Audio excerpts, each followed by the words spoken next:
Baik, terima kasih untuk waktu yang telah diberikan. Pertama-tama perkenalkan nama saya Suhartini Suwandari dengan NIM 20318100038 dari Prodi Teknik Kimia. Di sini saya akan menjelaskan mengenai pendapat saya terkait kuis 2 PKN dengan pertanyaan bagaimanakah pergerakan hukum dan hak asasi manusia saat ini, apa yang sudah menjadi progres dan apa yang perlu diperbaiki. Jelaskan pula pentingnya peran serta masyarakat dalam proses pergerakan hukum. Yang pertama mengenai pergerakan hukum dalam hak asasi manusia. Untuk pergerakan hukum di sini sendiri di Indonesia terbilang masih cukup rendah, sebab ada beberapa hal yang mempengaruhinya, baik itu untuk pelanggaran kasus HAM ataupun pergerakan hukum di bidang yang lain. Nah, yang pertama-tama untuk pengendalian HAM, untuk pembentukan undang-undang tentang pengendalian HAM di Indonesia didasarkan pada 2 hal berikut. Yang pertama mengenai pelanggaran HAM berat, yang merupakan extraordinary crime dan berdampak secara luas baik pada tingkat nasional maupun internasional dan bukan merupakan tindak pidana yang diatur di dalam KUHP, serta dapat menimbulkan kerugian baik materi maupun imaterial perseorangan maupun di masyarakat, sehingga untuk mewujudkannya perlu proses pemulihannya perlu diwujudkan melalui supremasi hukum untuk mencapai perdamaian, ketertiban, ketentraman, keadilan, dan kesejahteraan bagi seluruh rakyat Indonesia. Yang kedua, terhadap perkara pelanggaran HAM yang berat, diperlukan adanya langkah-langkah berikut. Yang pertama, penyelidikan, penyidikan, dan penuntutan yang bersifat khusus. Nah, penanganan pelanggaran HAM berat tersebut akan dibentuk beberapa tim, yakni mulai dari tim penyidik, penuntut, dan juga hakim. Nah,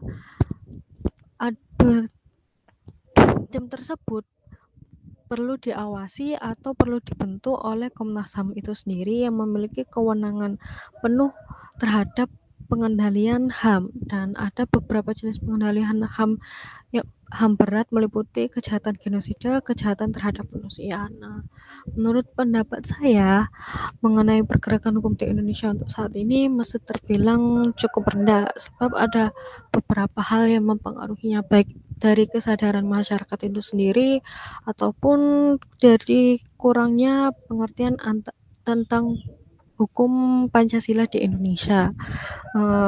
Contohnya saja untuk saat ini masih terdapat banyak pelanggaran kasus HAM, namun hanya sedikit yang dilaporkan, sehingga menyebabkan adanya kemunduran akan hukum di Indonesia atau pentingnya hukum di Indonesia.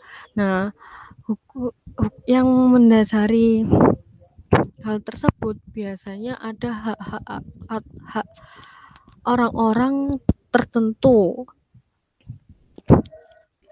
yang kebal hukum biasanya, atau di Indonesia biasanya bisa dikenal sebagai hukum bisa dibeli. Ada beberapa contohnya seperti pelanggaran kasus HAM terhadap perempuan atau kejahatan seksual dan lain sebagainya. Untuk melaporkan pihak yang telah melakukan kejahatan seksual tersebut, orang masih pikir-pikir atau masyarakat masih berpikir, sebab terkadang orang yang melakukan kejahatan tersebut justru merupakan orang yang memiliki kekuasaan tertinggi dalam suatu organisasi atau suatu sistem pemerintahan di Indonesia, sehingga mereka memiliki hak khusus. Mereka bisa membeli hukum dengan uang dan menyebabkan penjara atau hukuman yang sebetulnya pantas untuk mereka tidak jadi mereka dapatkan. Dan itu membuat masyarakat agak kecewa, dan orang yang menjadi korban akan lebih terpuruk lagi. Oleh karena itu diperlukannya peran pemerintah serta masyarakat dalam proses penegakan hukum di Indonesia, atau hak asasi di Indonesia juga harus perlu ditingkatkan kembali melalui kita harus sadar akan hukum itu penting, sebab hukum itu yang menjalankan sistem kehidupan di masyarakat.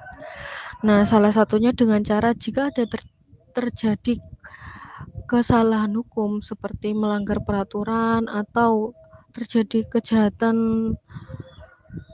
di dalam lingkungan masyarakat harus segera dilaporkan.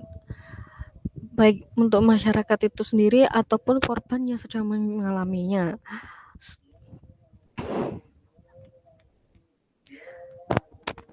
Dan sebelum melaporkan juga harus mendapatkan bukti-bukti kuat sehingga kasus tersebut nantinya tidak akan diabaikan sehingga bisa langsung diurus oleh pihak berkepentingan.